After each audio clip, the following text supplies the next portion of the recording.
শীত বেড়েছে উত্তরের জেলাগুলোতে। হিম বাতাসে কাবু জনজীবন, ব্যাহত হচ্ছে স্বাভাবিক কার্যক্রম। বিস্তারিত জানাতে নওগাঁ বাস টার্মিনাল এলাকায় আছেন সহকর্মী এমআর রকি এবং ঠাকুরগাঁও শহরে আছেন জিয়াউর রহমান বকুল। সরাসরি প্রথমে যাচ্ছি রকির কাছে। কনকনে হিম বাতাস এই মুহূর্তে জনপদের উপর দিয়ে বয়ে যাওয়ার কারণে স্বাভাবিকভাবেই সকালে যারা কাজের সন্ধানে বের হচ্ছেন তীব্র কষ্ট অনুভূত হচ্ছে এবং গত কয়েকদিন কিন্তু শীতের যে ধকল তা কিন্তু ওঠানামা করছিল।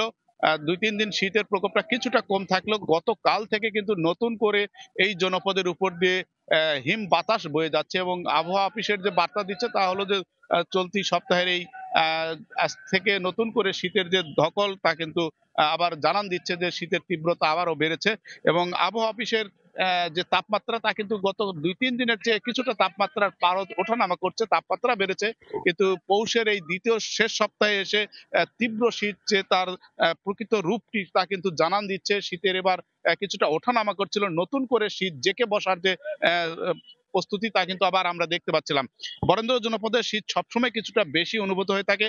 উত্তরের যে হিম বাতাস, বিশেষ করে হিমালয় লাগোয়া হওয়ার কারণে হিম বাতাস এই জনপদের উপর দিয়ে বয়ে যায়। স্বাভাবিকভাবে এই বাতাসের কারণে এই জনপদের মানুষ কিন্তু অনেকটা কাবু হয়ে থাকে এই শীতের দাপটে। এবার আসলে প্রথমে শীত ওঠানামা করার কারণে মৌসুমের বেশ বৈচিত্র্য মৌসুমের চিত্র আমরা দেখছিলাম এবং শীতের যে তীব্রতা তা কিন্তু কখনো 8-9-এর ঘরে নেমে আসার চিত্র ছিল। গত 3 দিন আগেও কিন্তু 10-এর ঘরে এই জনপদে তাপমাত্রা ওঠানামা করছিল, তবে তাপমাত্রা কিছুটা বেড়েছে এবং আবহাওয়া অফিসের বার্তা অনুযায়ী তাপমাত্রা বাড়লেও কিন্তু পৌষের যে দাপট, কনকনে হিম বাতাস এবং মেঘাচ্ছন্ন পরিবেশের কারণে শীত কিন্তু আবারও এই জনপদের মানুষকে অনেকটাই কষ্টের কারণ হয়ে দেখা দিয়েছে এবং সকালে যারা কাজের সন্ধানে বের হচ্ছেন তীব্র শীত মোকাবেলার জন্য একটা প্রস্তুতি নিয়ে বের হতে হচ্ছে এবং আবহাওয়ার এই বৈচিত্র্যতায় কিন্তু এবার শীত নতুন আবারও জেঁকে বসার কথাই বলা হচ্ছে এবং শীতের কারণে রোগ বালাইয়ের প্রকোপটাও কিন্তু বেড়েছে। শীতজনিত যেসব রোগ রয়েছে, বিশেষ করে বয়স্কদের শ্বাস প্রশ্বাস জনিত রোগ, শিশুদের ডায়রিয়া, নিউমোনিয়া, পেটের পীড়া এই জাতীয় রোগের দিক থেকে কিন্তু চিকিৎসকরা যে বার্তাটি জানান দিচ্ছেন যে তাদের বলা হচ্ছে যে ভোর সকালে প্রয়োজন ছাড়া শিশুদের বের না করার কথাই বলা হয়েছে এবং বয়স্কদের ক্ষেত্রেও একই সতর্কতা এবং বাড়তি একটা তাগিদের কথা বলা হচ্ছে। তবে শীতের এই মুহূর্তে আসলে গরম কাপড়ের যে চিত্রটি সেই জায়গায় আসলে আমরা দেখছিলাম যে এবার প্রশাসনের পক্ষ থেকে খুব অপ্রতুল সহযোগিতার হাত বাড়ানো হয়েছে। জেলা প্রশাসনের পক্ষ থেকে নওগাঁয় 50,000 গরম কাপড় তারা কিন্তু সরবরাহের কথা জানিয়েছে। তবে একেবারে এই জনপদে শীতের যে তীব্রতা তা কিন্তু সরাসরি অনুভূত হয়। ভর মৌসুম চলছে এই মুহূর্তে। বুড়ো চাষাবাদের সকালে কাজের সন্ধানে যারা বের হচ্ছেন কাজ করার জন্য, তারা কিন্তু এই তীব্র ঠান্ডার পানিতে নামতে পারছেন না, এমন চিত্র কিন্তু আমরা দেখছিলাম গত কয়েকদিন ধরে। শীতের আমরা আরো খবর জানবো, আমাদের সহকর্মী রয়েছেন জিয়াউর রহমান বকুল ঠাকুরগাঁয়ে, জানাবেন সেখানকার সার্বিক শীতের চিত্র। ধন্যবাদ রকি। উত্তরের যেই রংপুর বিভাগ রয়েছে সেই রংপুর বিভাগের মধ্যে ঠাকুরগাঁয়েও কিন্তু তীব্র শীত অনুভূতিও হচ্ছে নতুন করে। আমরা লক্ষ্য করেছি যে গত কয়েকদিন সূর্যের যে উত্তাপ সেই উত্তাপটা কিছুটা ছিল, তবে নতুন করে আবারও শীতের যেই তীব্রতা সেটি কিন্তু আমরা লক্ষ্য করছি এবং হিম শীতল যে বাতাস সেই বাতাস কিন্তু বইছে। পাশাপাশি আমরা এটিও লক্ষ্য করছি যে স্বাভাবিক যেই জীবন যাপন অর্থাৎ যেই স্বাভাবিক চলাচল মানুষের সেটি কিন্তু বিঘ্ন হচ্ছে। অর্থাৎ এটি হচ্ছে, আমি যে জায়গাটিতে দাঁড়িয়ে আছি ঠাকুরগাঁও জেলা শহরের চৌরাস্তা।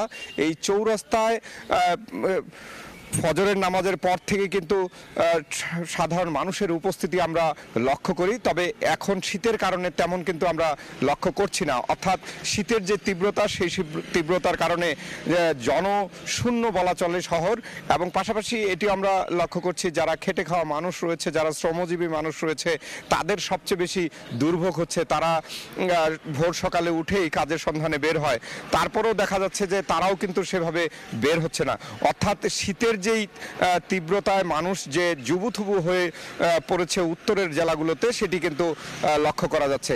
আমরা খোঁজ নিয়েছিলাম যে জেলার হাসপাতালগুলোর কি অবস্থা, হাসপাতালগুলোর দায়িত্বরত যারা রয়েছে তাদের সাথে কথা বলেছিলাম। তারা যে বিষয়টি আমাদেরকে জানিয়েছে, তারা বলছেন যে শীতের কারণে বয়োবৃদ্ধ যারা রয়েছে, যারা শিশু রয়েছে তাদের কিন্তু সবচেয়ে বেশি সমস্যা দেখা দিচ্ছে, তারা রোগাক্রান্ত হচ্ছে সবচেয়ে বেশি। তবে সবচেয়ে বেশি শিশুরা আক্রান্ত হচ্ছে এখন ডায়রিয়া, নিউমোনিয়া সহ নানা রোগে আক্রান্ত হয়ে হাসপাতালগুলোতে ভর্তি হচ্ছে।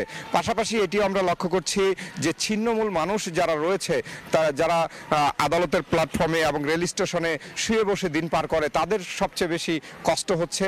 কারণ শীতের কারণে, শীতের যে তীব্রতা, সেই গরম কাপড়ের অভাবে তারা কিন্তু দিন পার করছে। আমরা কথা বলেছিলাম জেলা প্রশাসকের সাথে যে শীতবস্ত্র নিয়ে, যে বরাবরই যেভাবে শীতবস্ত্র বিতরণ করা হয় এই জেলায়, এবারও কিন্তু সেভাবেই শীতবস্ত্র বিতরণ করছে জেলা প্রশাসনের পক্ষ থেকে। তবে অন্যান্য বারের তুলনায় এবার কিছুটা কম, কারণ জেলা প্রশাসনের পক্ষ থেকে তারা যেভাবে হচ্ছে শীতবস্ত্র দিয়ে প্রত্যেকটি উপজেলায় শীতবস্ত্র প্রদান করা হয়, সেই উপজেলা থেকে পরবর্তী সময়ে ইউনিয়ন পরিষদের যে জনপ্রতিনিধিরা রয়েছে তারা তাদের কাছে প্রদান করেন, পরবর্তীতে সাধারণ মানুষে সেগুলো বিতরণ করা হয়। এবার কিন্তু একটু ভিন্নতা দেখা যাচ্ছে, কারণ অনেক ইউনিয়নে দেখা গেছে যে জনপ্রতিনিধিরা নেই, সে কারণেই সেখানকার সংশ্লিষ্ট ইউপি সচিব বা প্যানেল চেয়ারম্যান তাদের মাধ্যমে বিতরণ করা হচ্ছে।